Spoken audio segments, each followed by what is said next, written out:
Drizzy and T-Money blasting off the map. Mic check one, we igniting the chat. Big thoughts, big laughs, real talk on tap. From the stars to your ears, it's a certified slap. We break limits, no rules, no fear. Dropping gems every week, loud and clear. Vibes interstellar, mind so clever. Tune in once, you'll be hooked forever. This the blast off, where the wisdom collide. Rocket fuel flow, let the convo ride. From the cosmos down to the city stride. Every episode another joyride. Catch the wave, let the banter take flight. Brainstorm sparking through the depths of night. Underdogs talking, put the world in sight. All killer, no filler, just truth in the mic. Zone out, let the speakers combust. In a convo with hosts you can trust.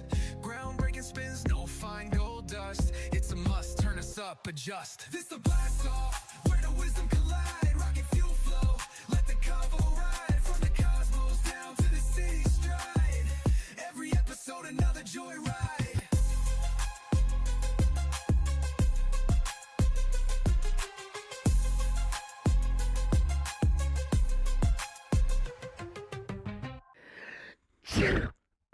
Don't sneeze on me. Sorry, T-Money. Get the hell out of here, Drizzy. Okay. Welcome back to the Don't Sneeze on Me podcast. This is Don't Sneeze on Me with Drizzy and T-Money. What up, T-Money? How's it going, Drizzy? It's going. It's going. So, I have to admit, I'm really excited that we're back.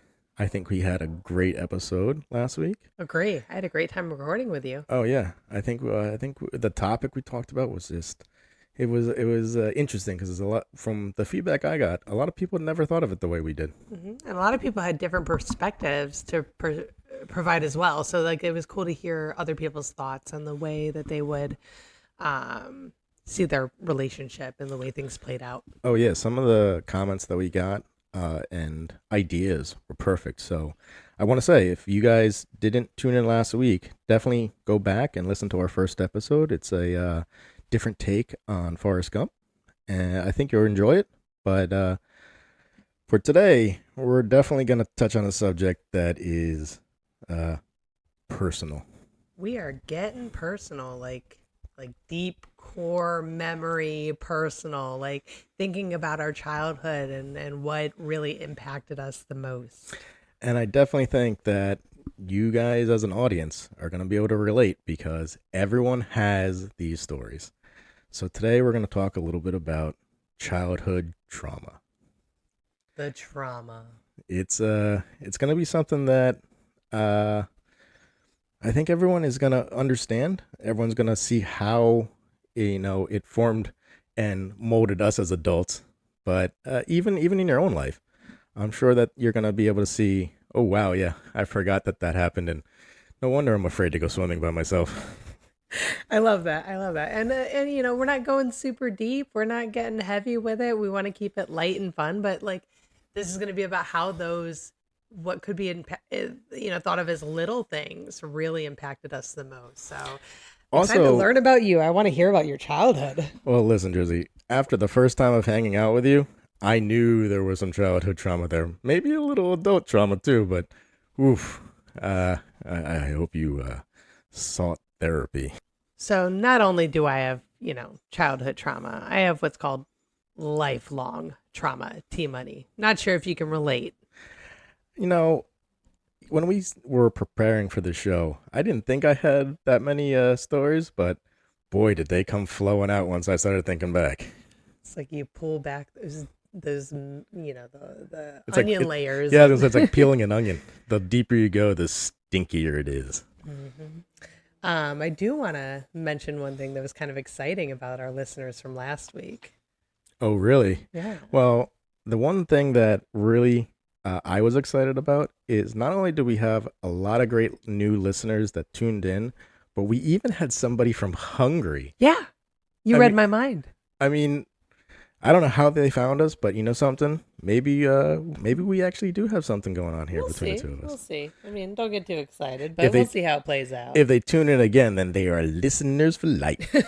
Committed. Oh yeah. But please make sure to follow us on Instagram. We would love to hear your stories as well. We'd love to hear your ideas for topics for us to talk about. So we read your comments, we take your feedback.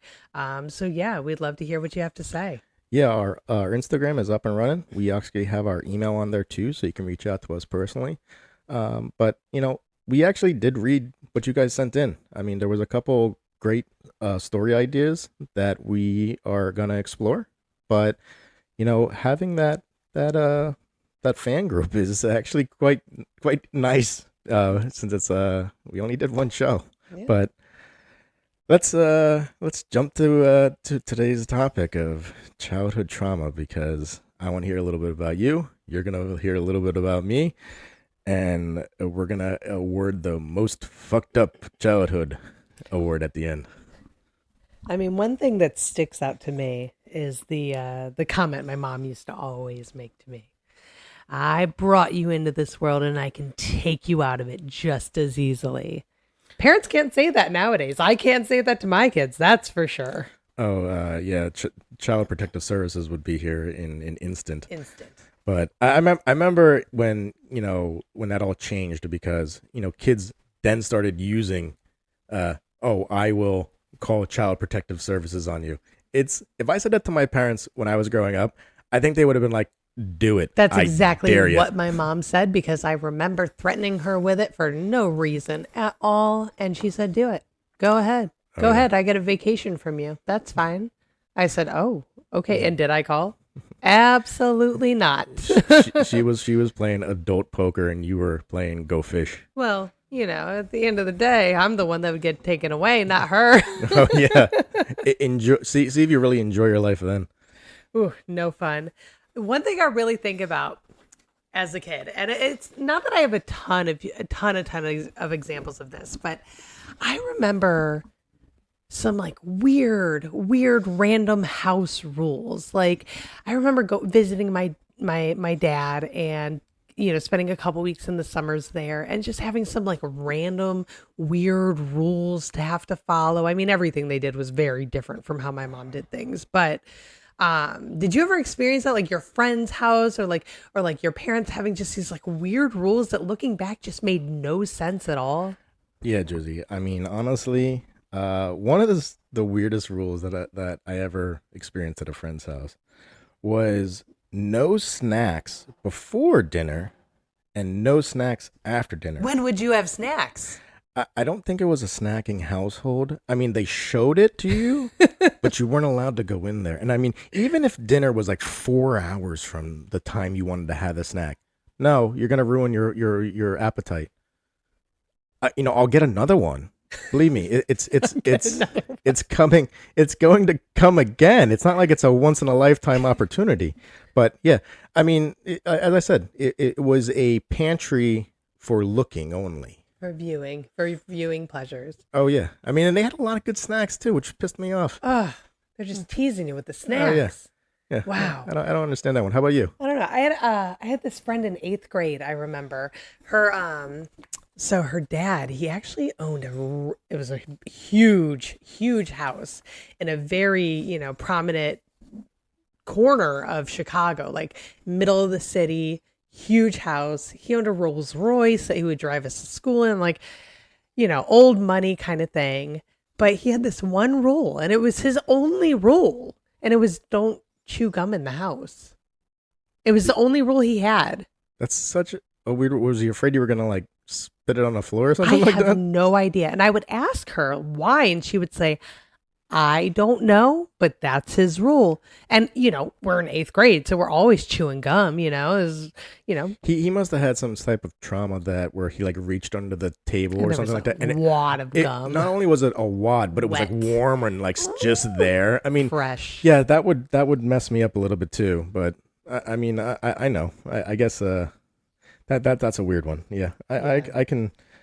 No gum in the house. No gum. No gum. So that was just a strange one. Did that stop us from chewing gum in the house? No, you just had No. to swallow it when you walked in the room. I mean, or just cheek it or something, like. No, you definitely swallowed it.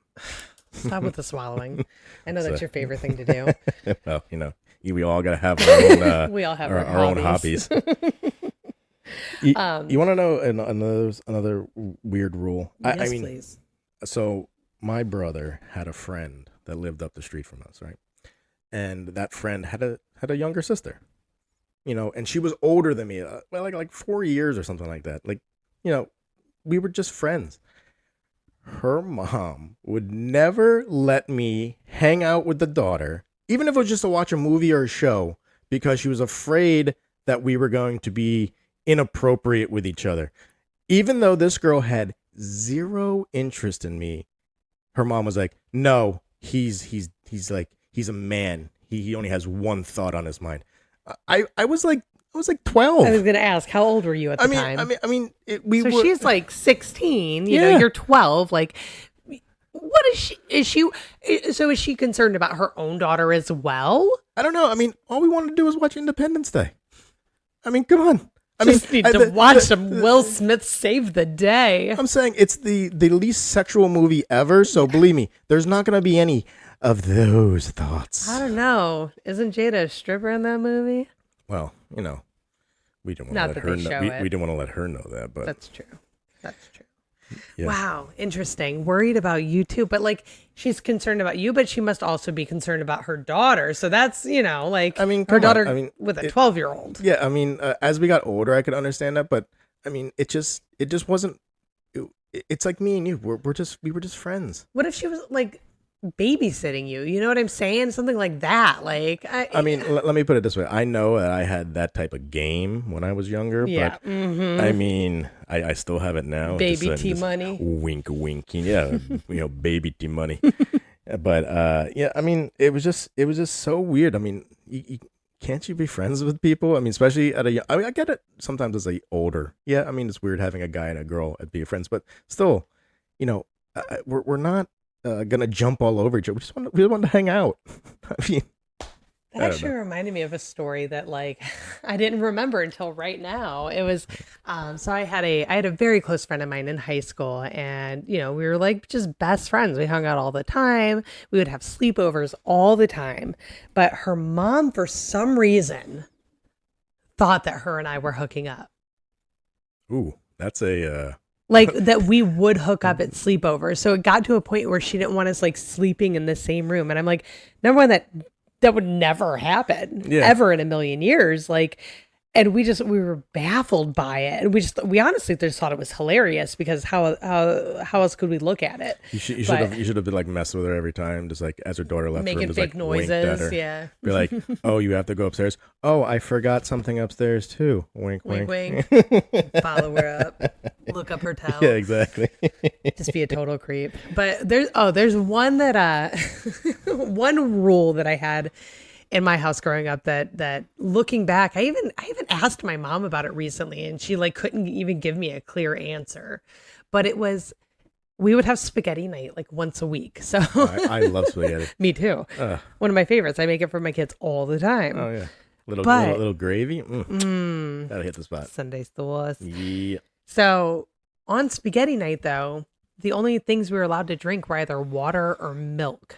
Ugh. Like water or milk, like any other night, no matter what the meal was, we could have any beverage, soda, water, milk if we so choose, which was not really the ideal Those two accoutrement. those But two types of drinks just don't go with sauce and gravy. I'm agreed. sorry. But those were our two choices for spaghetti night.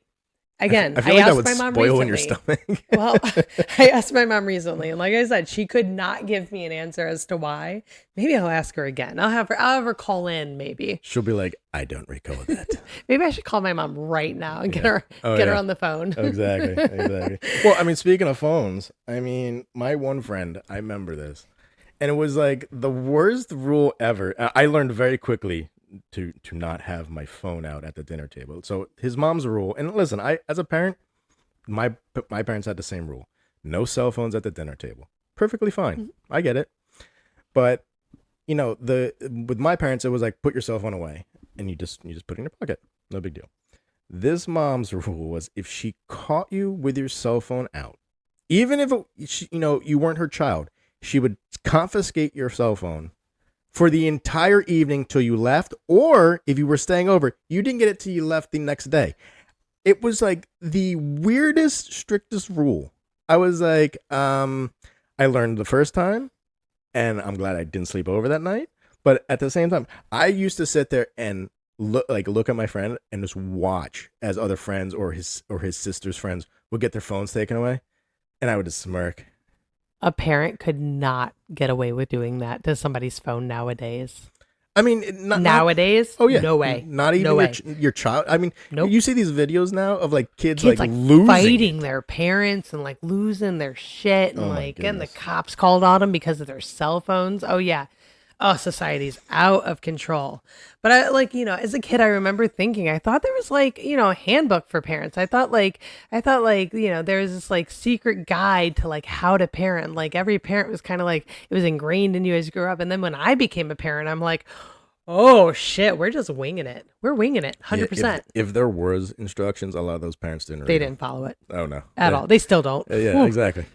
And when they do, they get child services called on them. So but like thinking about like weird things, just continuing on with like weird things from your childhood, I think about like random times that maybe like my parents like really overreacted, like random situations where it's like we were punished for something that was like so silly, just looking back for no reason. Oh yeah.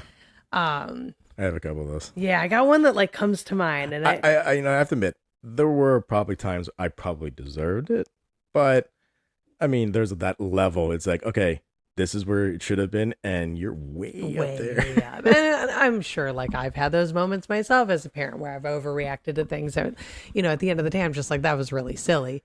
But this one time, I remember, and a lot of these go back to my dad's house, so a lot of the stories will stem back to my dad's house I will today. say this, ladies and gentlemen, from knowing Drizzy, she never speaks about her father, so let's put it out there like that. Yeah. So we were visiting. We visited every summer for a couple weeks, and my dad lived in a trailer at the time with my stepmom, and we were playing with a neighbor kid outside, and she had this little those like thick plastic playhouses. Oh yeah, those things always had spiders in it. Oh my god, spiders and water, right? Yep. They're just wet, like ugh. Yeah, even in the hottest days, they were always wet. Gross, just gross, just nasty. So we were out playing, and this girl had a little like cup in there that she accidentally knocked over and spilled onto me, and it got my shorts wet. Okay. And I immediately ran home to like go change my clothes. And like any kid would do that. Any kid would do it. We're kids. Literally, we're like young kids, I mean, under 10 years old. You're actually more mature than most, because some would just be like, whatever. Yeah. So I go home to go change. And I remember I was put in the corner for hours Why? as a punishment for getting my clothes wet. But you didn't get them wet. It was a pure accident. Yeah. There was no grace. Get out of here. No, I'm serious. That was typical. Like, that's just one example. I could go on and on and on. Like, I'll just real quick, and then I want to let you like take the floor. But there was this one time where we had a disagreement about something that my stepmom had said, and she fully denied like saying it afterwards. Shocker there. Yeah, right. You only know. But we were supposed to go to the pool that day, and because they accused me of lying about something that she had said, they sat outside with us, lectured my brother and I for 4 hours straight outdoors, did not take us to the pool, and blamed us. Then told us to call our mom and ask for her to change our flight so we can stay longer. So she didn't take you to the pool. They didn't take you to the pool, but they wanted you to stay longer? Yeah, lots of manipulation and like, yeah, it was very strange. Very strange. So like looking back, I'm just like, what? That's how I know everybody's just kind of making it up as they go along. Yeah, well, that definitely was made up. Yeah. I have one, and listen, okay, this story, I definitely had it coming to me because I was being a bit oblivious. But I remember it was the summer before I went to college. And I just got my new laptop. And my brother set it up for me. So when I got home from work, I was really excited to see it like work. I wanted to look at it. And I was sitting in the kitchen, and my parents were outside doing yard work, and they were cooking dinner. But to my credit, they never said watch what was being cooked. So I might not have been paying that much attention to the smoking vegetables that were on the oven top. That much or any at all? Um, Probably any at all. Yeah. It. Okay. I understand it was a problem, but when my father Jack walked in and saw that pan smoking, it went from like 0 to 100 because he just was screaming at me like, you almost let the house burn down, and you're going to college, and what kind of moron are you? Like, just going off on me. Yeah, that doesn't seem like an overreaction to me, though. No, that wasn't the overreaction part. It was the next part. He grabbed the pan, shook it in like near me, went to the back door, and flung this thing so far out into the yard while screaming at me. Like, it was in my mind. I'm like, I don't know what just happened here. Flung the pan straight out into the yard? Like a Frisbee. Like whoosh. That's amazing. And then continued to yell at me, and then went outside somewhere. And then my mom came in, and then she yelled at me because not only was I not paying attention to the burning vegetables, but my father had damaged one of her pans. So I got blamed for the damaged pan and the burnt vegetables. So that was a fun dinner night. Well, you caused his rage. I guess. It's all your fault. I mean, cut up some different vegetables, or make me cut up some vegetables, and I'm sorry.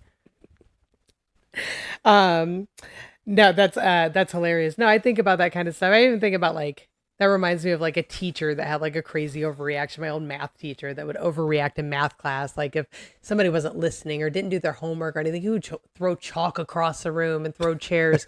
But he was the best. Yeah, I said throw chairs. But he was literally the best teacher, so they kept him. He's still at the elementary school. Could you imagine now if a teacher threw a chair at a child? Oh, fired. Oh, he started doing yoga and then getting into mindfulness. So he really like chilled out. But every few years I send him an email and we correspond and stuff like that. But best teacher ever. I mean, mathlete for life, baby. Sometimes that does happen. I mean, I had some really strong teachers. I don't ever remember having a chair thrown at me, but I mean, he didn't throw the chair at anybody. He would throw chalk at students, though, like pieces of cracked chalk, and just chuck them at you. Oh well, yeah. I mean, I think I had teachers do that, but it was more. It was more. Mr. A was the absolute best. Yeah, I think it was more of like that's how they woke us up when we were sleeping. Yeah. And I wasn't a sleeper, but I mean, I did watch chalk get whizzed at people's heads. I feel like that was just normal. It's like, come on, let's go. Get it together. You're disrespecting me. I'm going to disrespect you too. Exactly. Absolutely. You deserve it. I'm going to cover you with chalk. Talking about disrespect. Here we go. Get it. Going back to the childhood stuff. I remember as a kid, like always feeling like the step kid. Like, well, you were. Yeah. No, I was. I was always the step kid because my parents got divorced when I was, like 3 years old. And my dad got remarried a few years later. My mom got remarried a few years later. So I was a step kid at both houses. Oh, that's tough. Yeah. So when I went to go visit my dad in those summers, like my stepmom had 2 kids. So I had a stepbrother and a stepsister. So my brother and we'd come and we'd be like the odd ones out. We'd be the ones that didn't go to church. We were sheep. Raised more free. We had longer, shaggy, colorful hair. We were more like alternative, and like our mom was like more of a hippie, and like you were Jenny. No, not quite. Not quite. Definitely not Forestina. Well, yeah. But I just remember going there and then they would like compare us to my stepbrother and stepsister, like my stepmom did a lot. But like always just kind of feeling like the outsider and everything like that, like to them specifically, not to the rest of the family, but to them specifically. And then like being home, like having a stepdad, like just like, being always having the stepkids and yeah, it was just like not necessarily like, and having his whole extended family kind of view us as the outsiders. Yeah, that's tough. I mean, I can't relate with that. I mean, my parents stayed together, married, and I can relate to the outsider comment, not because it was me, but my brother was the black sheep of our family. I mean, oof. I mean, we'll talk about the brothers. We will, but- yeah, oh, we won't go into that topic yet, but and maybe we can get each other's brothers on here. I know I'd love to bring mine, but you know, he would bring you some interesting stories. But yeah, my brother was definitely the black sheep. But we'll see what we go. Maybe we'll just keep the stories because I think they might be too much for our show. And what's so funny is like I have two brothers and you have a brother, and I also have a stepbrother, and like every one of them are so very different. Every one of them, the way their lives are now, the way they're navigating life, the way they grew up, like all of us have had like such very different lives. I find it fascinating. Oh, yeah. I mean, me and my brother are like opposite ends of the spectrum. I mean, I guess if you want to put it that way, but yeah, I mean, he definitely went left and I went right, and but I mean, I'll give him credit. He's a great father. He is a really cunning business person, so I have to give him credit for that, and credit where credit's due. But in his personal life, his body looks like a canvas of art, and mine does not. But I mean, you know, there's nothing wrong with that. Well, mine does as well. Well, yeah, but you're different. Oh. Yeah, I mean, let me put it this way. Rephrase. Let me put it this way. I am Drizzy. different. I love being But different. let me put it this way, Drizzy. You don't have tattoos on your knuckles or your head. No, Yeah. not yet. Well, we're getting there. Not yet. We're getting there. Not You know what? You know, honestly, the one thing I remember as we were prepping for the show, and I started thinking about it. Remember those core memories, those memory burns, the ones that just it stuck with you a little bit too long. And I mean, when I started thinking about it, I was like, oof, I forgot about these. I was like, maybe I do need therapy. I have some like early memories that I remember so vividly, and they're from ages where it's like you wouldn't think that you would have such vivid memories from, but I think because of whatever happened was so strong and so impactful that it left that mark. Yeah, I definitely have some like deep core memories from my youth. So here's a good one. So we'll go back to my dad, Jack. He's a good guy. I said I love my dad to the umpth extent. But I remember when I was like 5 or 6, it was like my first time playing catch with my brother and my dad. I was so excited. But as like a 5 or 6-year-old, my eye-hand coordination just really wasn't there. And I remember this so vividly that he threw this ball at my freaking head so hard that, and I just wasn't prepared for it. Oh, He hit me square in the head. oh, Square in the head. like Right- forehead? No, right in the eye. Right in the freaking eye. I mean, practically blinded me. I might be exaggerating a little bit, but as a 6-year-old, I was blind. I'll tell you that. And I remember my mom being so pissed about this because it was literally the day before Easter. Easter photos. She was so mad at him. He was like, well, he didn't put the glove up. I was 5. You said 6. 5 or 6. I was close on that. It was one of those ages. It was one of those dumb ages that I just You're didn't. not ready. You're not ready. That's one of the reasons I stink at baseball. I think I'm going to contribute to that among other things, but that is why. So thanks, Dad. But yeah, I remember that Thanks, one. Jack. Yeah, thanks, Jack. Did a good job. Appreciate you. Uh-huh. But you know what? I mean, I don't know about you, but did you ever have one of those? Were you ever around for one of those like parent fights or family fights? Oh, how did you know? That just, oof. How did you know? I'll go, please let me know yours. We'll compare family fights because I remember there was one, but I want to hear yours. I guess 2 of my earliest memories. two of my earliest memories were just of my I'm not going to go deep into this, but were my parents physically fighting. Ooh, yeah, and not like anything crazy, but I guess any physical fighting is crazy enough that I remember it from a very, very young age. But those are like some of my first memories, like seeing them fight in the house we lived in for about 6 months before they got divorced, and then seeing them fight after they were separated in my grandparents' front lawn while the police were called. It was just crazy. I'm like, I'm too young for this. Oh yeah, that definitely leaves a scar. Yeah, those were things that like I remember way too well, way too young. But like at the time, I did not fully comprehend what even was happening. Oh yeah, I mean, speaking about fights, now it wasn't a physical fight. At least I don't think it was, because we weren't allowed in the house. But when I was like, I remember this one. I was young, and all the kids got escorted outside at my parents' my grandparents' shore house, and my dad's side of the family. So he has a brother and a sister, and my grandparents and my mom, and it was just they just had this gigantic family fight. I mean, it was, I just remember it. I don't know what it was about. I told to this day, I don't know what it was about. It's got to be at least over 30 years. I still don't know what this fight was about.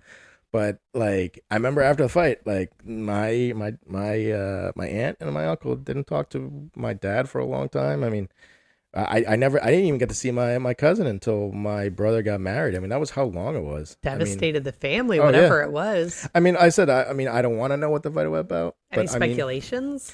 No, I honestly don't remember. I just remember it was big. I remember whatever it was. They were pitted against each other for some reason. But I remember all the kids got like escorted out of the house and sat in the backyard. For the best, though. Yeah, I mean, I agree.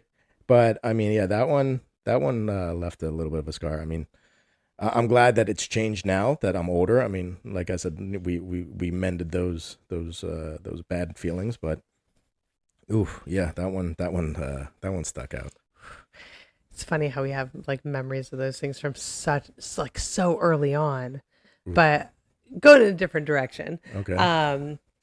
Another one of my earliest memories, I was 5 or 6 years old, and we lived in an apartment complex that had like the community pool in it. Okay. Yeah. And I got one of those now, but like where I live. Yeah. It's not a community. It's like association pool. Yeah, but it's the same exact sort of thing, you know. So it was summer, you know, Atlanta. We're out in the pool swimming. Nice and hot. And the deep end had a little bench seat that was like just kind of under the ledge. So like you're still, you know, a little submerged in the water, but you're sitting on the bench seat. And my mom had like propped me up there, and I wasn't a good swimmer at the time at all. Oh, yeah. Go to the deep end when you can't swim. Right? Like she propped me up there, and she turns around, is doing something with my older brother or whatever. And I slipped right on into the deep end. And I vividly remember like looking up through the water and like seeing the sun and like not being able to breathe and like trying to splash my arms. Oh my God. And I don't think I was underwater for very long. Really. I don't think. I mean, knowing you, I don't know. Well, I mean, what I remember though is like, I remember that it was very brief. I remember it kind of like in flashes. And then my mom scooped me up, put me back on the ledge, and she checked on me, and I was okay. Like I was still breathing fine and that kind of stuff. So it couldn't have been very long. You know, when you're a kid, it's always like a second seems like 5 minutes. Right? Now it's like a day is a blip. Exactly.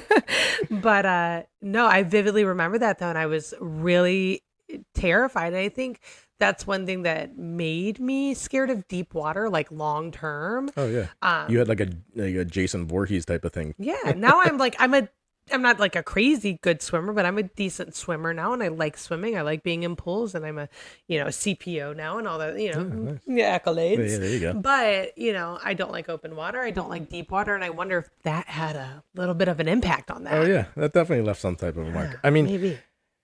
So a memory of mine, I mean, just going in that direction of leaving a scar is, and people can relate to this because I'm sure it's happened to other people before, but do you ever have an animal bite you? Yeah, but not like vicious, because I've had things like cats. Okay, all right. So yeah, I can understand that. And my cats have been pretty nice. Yeah. So like my guinea pig has bitten me. Okay. So when I was in probably fifth grade, I used to walk to school because it wasn't that far. It was like, under a half mile. Okay, I did the same thing. Yeah, it was just normal. But we had this Jack Russell Terrier that just hated my guts for some reason. And they can be vicious little turds. Not for some reason. I did kind of tease this dog a little bit, but I mean, I was young, and it wasn't bad teasing us. I won't say it was bad, but he just was, he didn't see me as being high up on the totem pole. Let's put it that way. So my job before going to school was put the dog in the cage and go to school. Put the dog in the cage. Put the dog. Well, this dog knew when no one else was home. It was like, yeah, come at me, bro. Like, you are not the alpha. I remember this dog bit with that big canine tooth and bit into my hand right before I had to go to school. So freaking hard. And it punctured my hand. And I just started gushing blood. Ugh. And I'm like in like fourth or fifth grade. Like I think I was startled. I didn't know what to do. I had to walk all the way to school, bleeding like a lot of blood, all the way to school, just so I could go to the nurse's office. Tears bawling down my face because it's freaking. That's such a sad image of like baby T-Money walking with a bloody hand to school. Oh like that makes me so sad for you. The nurse didn't even know what the heck was happening. She looked at me like, what's happening? She's like, there's blood dripping down this kid's hand. He's bawling tears. But I remember that. And the funny part of that story was that on the way home, after, school was over, because I stayed at school, because back in those days, it was like, oh, that's all you got? Yeah, you're staying at school. I remember walking home and just watching the trail of blood on the sidewalk from the middle school all the way to my house. And I was like, marked your path home. Oh, yeah. I was just like the dog. I just remember when my mom got home, she was so mad at that dog because when she saw my hand, I mean, deservedly so. Yeah. I mean, like I said, like I wasn't doing anything. It was a power play, like 100% power play with you. I literally was just trying to do what my parents asked. It's like your bird with me now. It's a power play. Listen, the bird loves you. No, it doesn't. That bird wants to take my eyes out. Oh, yeah. But keep it on track with like injuries. There were a couple. Oh man. My head still hurts thinking about it. Oh, yeah. I don't know about you, but as a kid, I don't know why. So many like baseball bat and baseball injuries in general. As a kid, I was hit in the head with a baseball bat twice. I mean, it definitely explains a lot. Now you talk about child trauma and its lasting effects. You got that flat spot on top of your head. Yeah, just little questionable, things here and there. But two times. I was hit in the head with a baseball bat. Once was by my own brother. He claims it was an accident. Mm-hmm. It's always an accident. My dad definitely did not respond to it like it was an accident. But I mean, deservedly.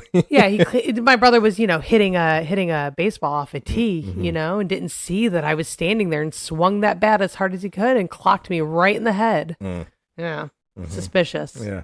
Yeah. Brothers always have that type of reaction. Yeah. And then this other time. He got in the way. I got in the way, right? Oh, I'm so sorry. It was an accident. Wink, wink, nudge, nudge. Yeah, exactly. Then we were at we had a block party.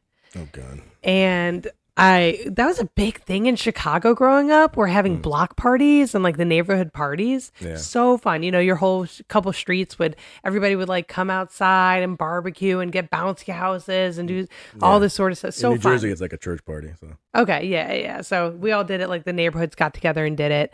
But this one, it was starting to get dark that night and they had a piñata. Yeah, the piñata was named Drizzy. And they had a piñata, and they had a aluminum baseball bat to hit the piñata with. No safety regulations. And I guess my head was the piñata that day. Oh, yeah. Yeah, this girl picked up the bat, swung in a circle, and clocked me right in the side of the head with it. It sounded like an empty can. Definitely got a concussion that night. That was a rough one. But what about you? So I had two situations that kind of was the same injury. So when I was younger, I remember being on vacation with my family, and I was in the ocean with my brother. I mean, you're joking. Sounds like a great idea. Well, I mean, it is on a vacation, but I mean, my brother and me, we were a little rough. But I remember jumping or diving into a wave that I thought was a decent sized wave. And I remember literally going headfirst into the ground. I remember I hit this thing so hard. I had a headache on vacation for the next like 3 or 4 days. I probably concussed myself. You probably did. And I was in my household, it was like if you got injured, like you would get in trouble again because you got injured. Like, so I remember that one. It's like, and if you do get injured, you don't want to complain about it because they're going to blame it on you and get mad at you for complaining. Stop being such a dummy or an idiot, whatever you want to call it. That's trauma. That's trauma. Yeah, it left it there. And the next one was it was similar injury because, like I said, it was a head injury on that one with the spine related. And then this one, as kids, you think of stupid things to do with your friends as usual. And I remember me and my friend went up onto his treehouse. Remember those jungle gyms that were like plastic, had a little slide in it. It was like a little like square type of thing. Oh yeah, the little ones, the thick plastic, had like the tots, the tot thing. So yeah. My friend had one of these, and we decided it would be a good idea to put a bunch of mats and like deck cushions and stuff on it, and we were jumping from Sounds safe. Oh yeah, come on. We calculated it in our heads. It worked. And I remember we were jumping into it singly, and his mom was kind of mad about that, but she saw what we were doing and kind of was cool with it. And then she was leaving, and she told us, "Don't do that while I'm gone." Well, she's left. Okay, now let's up this. Go time. Let's up the ante on this. And I remember our first time we did it, we decided to go together because we did singly, so together is going to work too. I remember we bumped into each other, and there was like connection nubs, like where the screws were hidden. I remember that hit me in the spine so freaking hard that not only did it knock the wind out of me, but it made my legs go numb. Oh. And I really thought, I was like, this is how it... That's terrifying. Yeah, it scared the shit out of me. I remember that so much. But yeah, that one was pretty traumatic. I mean, I could go on and on with the injuries after that. I've broken so many bones and yada, yada, yada. But those are the ones that I feel like were just like, holy crap, came out of nowhere. Well, there's one that, going back to the blood thing, that walking home, I was always walking home covered in blood. I don't understand that. I'm thinking about it now. And I'm like, did you never have like a Band-Aid? No. I guess no, we didn't as kids. No, we didn't. I remember. So we were riding our bikes, and the friend whose mom didn't want me to hang out with a daughter, we were all hanging out. Me, my brother, and they had a really steep driveway, and we would race our bikes from the top of the block to their like steep driveway. And you had to really push it up. And if you didn't get to the top, well, you're going to roll back. I think I made it about like a foot off the street before I fell, scraped my knee all the way down the driveway, cried my eyes out, and walked home with a bloody leg all the way down the sidewalk. Same thing. Followed the blood trail.